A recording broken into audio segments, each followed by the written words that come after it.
రేవంత్ రెడ్డి గారు బాబు గారి శిష్యులు అని అంటే మీరు ఏకీభవిస్తారా ఈ అంశాన్ని? ఇక శిష్యులు అంటే ఆ స్కూల్లో పెరిగినాడు, కొంత ఆ స్కూల్ ఓనమాలు పాఠాలు నేర్చుకున్నాడు కదా అక్కడ. సరే ఇప్పుడు శిష్యులు అంటే నేను శిష్యుని సహచరిని అనొచ్చు. రేవంత్ రెడ్డికి ఉన్న క్వాలిటీస్ రేవంత్ రెడ్డికి ఉండొచ్చు, ఆయన దగ్గర ఉన్న ఆయన కొన్ని ఆయన నేర్చుకోవచ్చు, ఈయనతో ఆయనతో నేను నేర్చుకొని ఉంటారు. దాని దగ్గర అంటే ఇప్పుడు శిష్యరికంలో ఉన్నారా లేరా? ఇప్పుడు శిష్యరికంలో ఉన్నాడా లేదా అనేది ఆయన చేసే యాక్టివిటీస్ని బట్టి ఉంటుంది. ఏది ఇప్పటి వరకు జరిగినటువంటి అంశాలను బేస్ చేసుకొని చెప్తే ఉన్నారా లేరా చేస్తాను అంటే స్ట్రైట్గా చెప్తే ఎట్లా చెప్తారు అబ్బా, నాకు అర్థం. నేనైతే ప్రస్తుతం అయితే ఉన్నాడా లేడా అని నేనైతే చెప్పలేని సిచ్యువేషన్లో ఉన్నా. It will take some more time for me to decide. Okay right.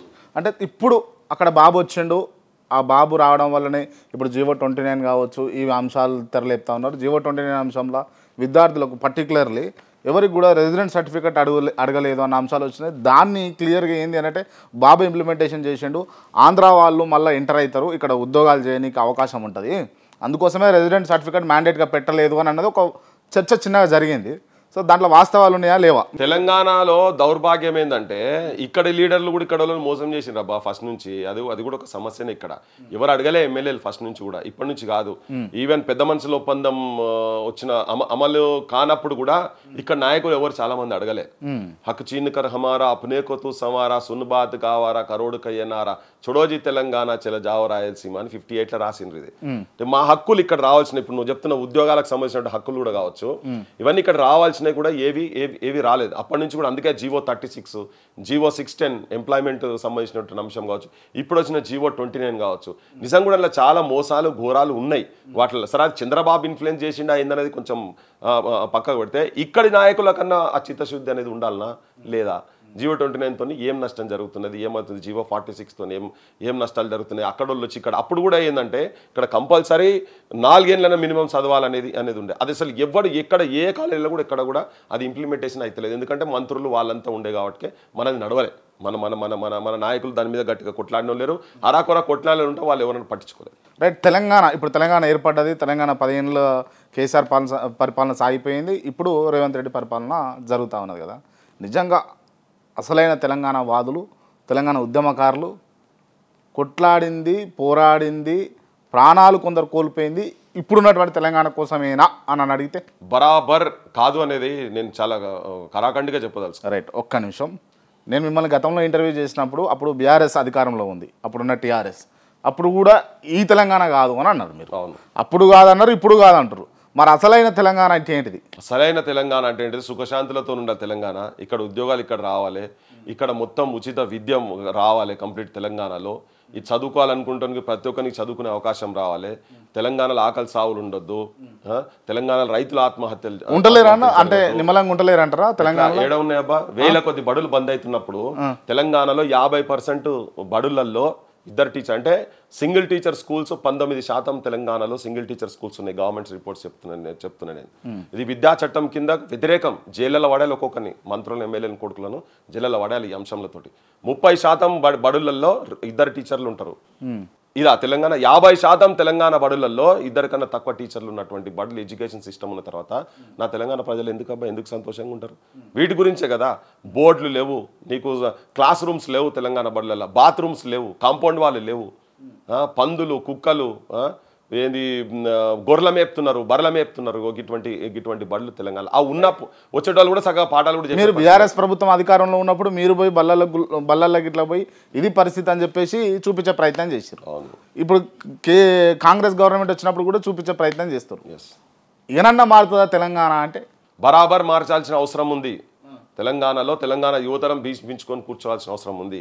ఇక్కడ ఉద్యోగాలు ఇప్పుడు ఈ ప్రభుత్వం కూడా వచ్చినాక 2 లక్షల ఉద్యోగాలు ఒక మొదటి సంవత్సరంలో ఇస్తామన్నారు.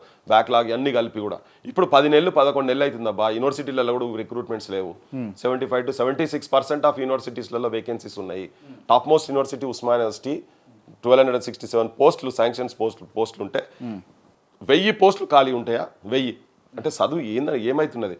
వీళ్ళంతా రాజకీయ నాయకులు యూనివర్సిటీలు పెట్టి వీళ్ళు పైసలు దండుకుంటూ గవర్నమెంట్ విశ్వవిద్యాలయాలను సంపుతున్నారు. వీళ్ళు ఆ సంపే దాంట్లో వాటాలు ఎమ్మెల్యేలకు మంత్రులకు అందరికీ ఉంటున్నాయి. ఇలా లేకపోతే ఈ దుస్థితి నిజాలేనా ఇవన్నీ? నోటి మాటలు అయ్యేది ఉంటే రిక్రూట్మెంట్ ఎందుకు జరుగుతలేదు అంటే ఇప్పుడు రిక్రూట్మెంట్ ఇక్కడ చదువు చెప్పే సారు లేకుంటే అనివార్యంగా పోయి ఆ యూనివర్సిటీలో జాయిన్ అవుతారా లేదా? ఇక్కడ చదువు చక్కగా లేనప్పుడు ఎటుపోతారు? ఇలా ప్రైవేట్ స్కూల్స్ ఉన్నాయి. మన తెలంగాణ వచ్చిన తర్వాత నాగార్జున శ్రీ చైతన్యలు పట్టణాలలో వీళ్ళు బడులు పెట్టినారు, కాలేజీలు పెడుతున్నారు, కార్పొరేట్ కాలేజీలు పెడుతున్నారు. వీళ్ళు వచ్చి ఫీజుల భారాలు పెంచి పిల్లలను ఆగం చేస్తున్నాం, మన కుటుంబాలు ఆగం చేస్తున్నాం చెప్పుకుంటే తిరిగిన మా బుట్టలో అందరం. తెలంగాణ వచ్చిన తర్వాత ఈ పట్టణాలలో ఉన్న కాలేజీలన్నా పోవాలన్నా లేదా? కానీ ఇప్పుడు ఇవి మండల స్థాయిలో దాకా పోతున్నాయి. స్కూల్స్ కూడా పెడుతున్నారు వాళ్ళు. అంటే డౌన్ అయినట్ట పెరుగుతున్నట్ట? తెలంగాణ వచ్చిన తర్వాత కూడా బడులు బంద్ అయినాయి. 5,000కు పైన బడులు బంద్ అయినాయి తెలంగాణలో. అంటే ఇది ప్రోగ్రెసా డౌనా? మరి ఇది అంటే మీరు ఈ పాత ప్రభుత్వం బీఆర్ఎస్ ఉన్నప్పుడు పోరాడారు, ఇప్పుడు పోరాడుతూ ఉన్నారు కదా. అంటే మీరు వాళ్ళు పోవాలి, కొత్త వాళ్ళు అధికారంలోకి రావాలని పోరాటం చేసిర్రు. సో ఆ పోరాటంలో భాగంగా కాంగ్రెస్ వచ్చింది. మరి మీరు కలిసి చెప్పి విన్నపించే ప్రయత్నం చేసిరేనన్నా? అంతకు ముందే మేము విద్య ఎట్లా ఉండాలి తెలంగాణలో ఒక 60,000 కోట్లు 50,000 కోట్లు పెడితే బడులు ఇవన్నీ 58,000 crores కనుక పెట్టేది ఉంటే, దాదాపు 60,000 crores అనుకుందాం పాటు పెట్టేది ఉంటే, తెలంగాణలో మొత్తం విశ్వవిద్యాలయ స్థాయి వరకు కూడా, కేజీ నుంచి విశ్వవిద్యాలయ స్థాయి వరకు కూడా ఉచిత విద్య ఇవ్వచ్చు, ఉచిత వైద్యం ఇవ్వచ్చు. మేము మొత్తం తిరిగి దాన్ని అంతా రెడీ చేసి తీసుకుపోయి అన్ని రాజకీయ పార్టీలకు మేము ఈ మేనిఫెస్టోలు ఇవి పెట్టుండ్రా నాయన అని చెప్పి తీసుకుపోయి మేము ఇచ్చినాం. అప్పుడే పెట్టలే వాళ్ళు. సో ఇప్పుడు ఇంప్లిమెంట్ కూడా చేస్తలేరు వాళ్ళు. మండలానికి ఒకటి కార్పొరేట్ ఇంటర్నేషనల్ స్కూల్స్ అని చెప్పని అన్నారు. కానీ ఇప్పుడు కాన్స్టిట్యున్సీకి ఒక స్కూల్ అని చెప్పి ఒక 20-22 ఏదో శంకుస్థాపన చేసినాం. అవి 2 నెలలు తయారైతాయి అని చెప్తున్నారు. అట్లా కాదు. నీ కరెక్ట్ కనుక ఉండేది ఉంటే నువ్వు ఇమీడియట్ ఈ బడ్జెట్లో నీ టాప్ ప్రియారిటీతో పెట్టాల్సిన అంశాలు ఉచిత విద్య, ఉచిత వైద్యం. ఈ రెండింటిని అంశాలను తీసి పక్కకు పెడతారు. మరి రైట్, ఏ ప్రభుత్వమైనా ఉచిత విద్య, ఉచిత వైద్యం మీద ఎందుకు కాన్సన్ట్రేషన్ చేయదు మీ స్టడీ ప్రకారం? ఎందుకు చేయలేరంటే వీళ్ళు బాగా పైసలకు అలవాటు పడ్డారు. జనం తెలివికి రావద్దు, జనం ఎవరు క్వశ్చన్ చేయొద్దు, జనం ఎప్పుడు అనగదొక్కబడి ఉండాలి. హిట్లర్ లెక్క ఉన్నది వీళ్ళ కథ అంతా. వాళ్ళ జనం చైతన్యవంతులైతే వీళ్ళెక్కడ నాయకులుగా వచ్చి కూర్చోగలుగుతారు? వీళ్ళెక్కడికి వెళ్ళి ఎమ్మెల్యేలు ఎంపీలు కాగలుగుతారు? కాలేరు కదా. ప్రశ్నించే తత్వాన్ని సంపాలి, అజ్ఞానులుగా పెట్టాలి. వాళ్ళు ఇళ్ళలో పని చేసేందుకు ఇంకా గవ్వే పని గాడికే ఉంచాలి వీళ్ళని. వ్యవసాయం చేస్తాడు వ్యవసాయమే చేయాలి, గొర్రెలు కాస్తాడు గొర్రెలు గాయాలి, బర్రెలు కాస్తాడు బర్రెలు గాయాలి, చేపలు పట్టాడు చేపలు పట్టాలి, ఇవే పనులు కలిగియాలి. ఈ లెక్కలనే వాళ్ళు అనుకొని కూర్చుంటున్నారు. కానీ జనాన్ని ఎడ్యుకేటెడ్ చేసి విజ్ఞానవంతులను చేసి ప్రపంచ స్థాయిలో పోటీ ప్రపంచంలో అక్కడ దాకా పోయేటువంటి దాన్ని తీసుకురావాలని లేదు వాళ్ళకు. ఇంకొకటి ఏంటంటే దీంతోపాటు గవర్నమెంట్ మాత్రం ఇవ్వకుండా దాన్ని అవసరమైతే ఒక బిజినెస్ లెక్క తయారు చేసేందుకే ఈ కార్పొరేట్లు. ఎప్పుడైతే ఇంతకుముందు గుండాలు రాజకీయ నాయకుల చేతుల్లో ఉంటుండే, కార్పొరేట్ వాళ్ళు కూడా రాజకీయ అంటే పైసలు ఉన్న వాళ్ళు రాజకీయ నాయకుల చేతులు ఉంటాయి. ఇప్పుడు ఏమవుతుందంటే గుండాలు కొంత రాజకీయ నాయకులు అయినారు. ఇప్పుడు కార్పొరేట్ వాళ్ళే అంటే కార్పొరేట్ కంపెనీలే రాజకీయ అంటే పైసలు ఉన్నోడే రాజకీయ నాయకులు అవుతారు. కాబట్టి బిజినెస్ చేసుకోవడానికి ఎవరికి కులము, మతము, ప్రాంతము, మానవ సంబంధాలు, మానవ విలువలు ఏముండయి. వానికి ఓన్లీ పైసలు అనేది ఉంటుంది. ఎందుకంటే ఎక్కడ పోయినా పైసల గురించి ఆలోచిస్తారు వాడు. ఈ ప్రపంచంలో ఎక్కడ పోయినా కానీ అట్లా మన దగ్గర ఎక్కువ ఇది కాబట్టి దౌర్భాగ్యులు ఎక్కువైన కాబట్టి ఈ స్థితి ఉన్నది ఇక్కడ.